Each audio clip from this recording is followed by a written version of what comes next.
Good afternoon, everyone. Thanks for joining me in this video. Today is Thursday, the 28th day of August, 2025. There is something very important that I want us to discuss in this video. I have been seeing the videos of so many people, the Igbos, who are advocating that the federal government should not release Nnamdi Kanu. I am seeing them. Most of them are doing live, broadcasts. Some of them are doing videos.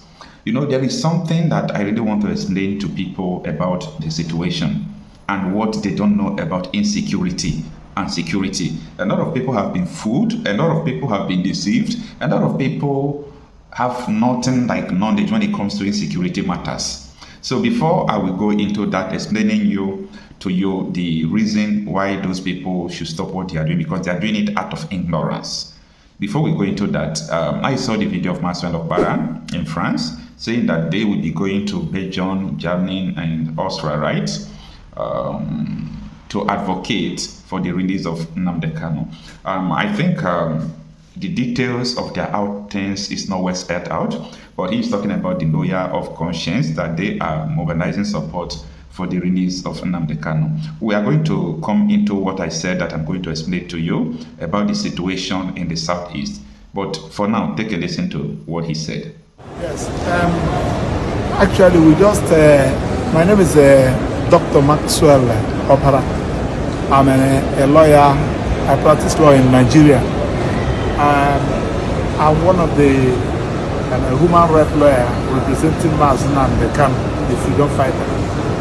We are in France, Paris, this morning to continue with our advocates and the crusade for the release of Nnamdi Kanu. We have been carrying the crusade. We left Nigeria yesterday from Nigerian Bar Association ongoing annual general conference in Enugu State, Nigeria. So here we carry the advocates, asking Nigerian lawyers to collaborate with the governor of Enugu State to intensify their efforts to pressurize government to release Nnamdi Kanu, who has been unjustly detained, who has been passing persecution, not even persecution in Nigeria. We, the lawyers of conscience, have also arrived Paris, France this morning in our advocates and a crusade for the release of Nnamdi Kanu. So we will stay 2 days here. Thereafter, we move to Spain. We spend another 2 days here in carrying out the crusade. Thereafter, we move to Austria. From Austria, we move to Germany. From Germany, we come to Belgium, where we are going to round it off. So it's our crusade where we are calling the entire world to intensify their efforts, to join us in our clarion call for the release of Nnamdi Kanu, the leader of lawful registered indigenous people of Biafra, and a human rights organization registered over 18 countries of the world. So, and he has been detained for whatever reason. He is an agitator. He's agitating for realization of Biafra, which is also his right under international laws and the local laws. So we have been doing our best. So that's why we are in Paris, France this morning, so to continue with our crusade. Thank you and God bless you. I will continue to update our people on the next stage and next level to take. Thank you. All right, now that you listen up to this moment, now let us go into the discussion. First of all, what actually started fueling the agitation of Biafra again, the agitation of Oduduwa, people trying to defend themselves, Nnamdi Kanu setting up ESN? What started it? Take a listen. Let me first of all say that the idea of bringing people from outside the country to destabilize wasn't, I didn't say they brought people to destabilize. What I said was that the idea, they actually brought people into the country with the intention that those people will come and vote for them.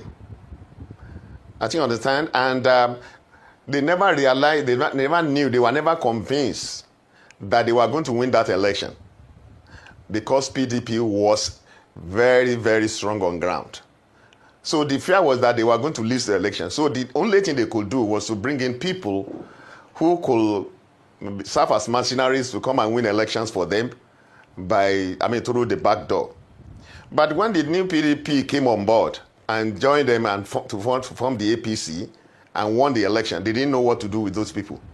And in the process, those people became uncontrollable. I mean, many people have spoken about that. You've mentioned a name now, although I hate to mention names. You've mentioned a name now. You've mentioned the El-Rufai. I mean, he talked about them. You understand what this man just said now, right? I have so many videos, about 7 like this, both people who came to say, yes, we imported this militia to do election, and after election, we couldn't control them. So these are the bandits. Mind you, these people were imported in 2014 to 2015. That was what everybody saw then, and people say, no, we can't remain in this contraption where a politician or group of politicians will import terrorists to start destabilizing, and they will go free. They will score free with it. This was where everything started. Now, let me tell you something you don't know. For those of you who are online spitting out rubbish, if you have a personal issue with somebody, don't use it to generalize. If you have a personal issue with Nnamdi Kanu or the way they are, don't use it to generalize. Here we are talking reality out of issue, and we are talking with facts. We are talking with facts. Now, let me clear your eyes. You see the way Nigeria is now.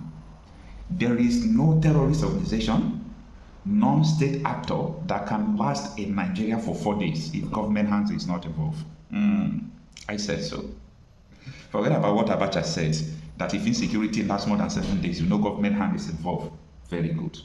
I am telling you today, if any insecurity, you hear of Boko Haram, you hear of Fulani Militia, you hear of Mahmouda, all of them, if they have the liver to stay more than 4 days, you know that people in government are sponsoring them. This is what you all don't know. In the Southeast, they keep on deceiving you. These are Nnamdi Kanu boys. These are... Are you kidding me? That the government is unable to flush them out? Now, let me give you a glimpse of what transpired. You used to hear Hope Uzodinma always saying that politics in the Southeast is a politics of insecurity, is breeding insecurity, that all the insecurity you are seeing is because of political hatred. When Supreme Court declared that Hope Uzodinma won, that was his first thing. Before he came back, they burned his Rolls Royce, they burned his houses. Who did that? So Hope Uzodinma did not fold hand. He started mobilizing his boys again, and this is where everything now ends. See, we are not fools, okay? We are not. We understand where many things started. Who burned Hope Uzodinma house? Who sent them to burn his house? What did Hope Uzodinma do after that? Why did they kill all APC people? Who were killing them? You people are calling ipob. Do you think that any non-state actor will last more than 4 days in Nigeria without government support? These are government tools. Every now and then I explain things to you with facts, with video, with evidence. I don't just come out to tell you something. Now, including Commissioner of Police, we have the videos where they confess that the governments are part of the bandits, part of the people constituting nuisance, insecurity everywhere. Haven't you listened to Kunde Olawumi? Haven't you listened to T.Y. Danjuma? Haven't you listened to so many security experts?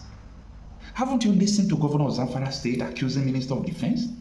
A Senate Committee on National Security, is it not the one that was sending a terrorist declared by DSS to Saudi Arabia? He was intercepted in Abuja?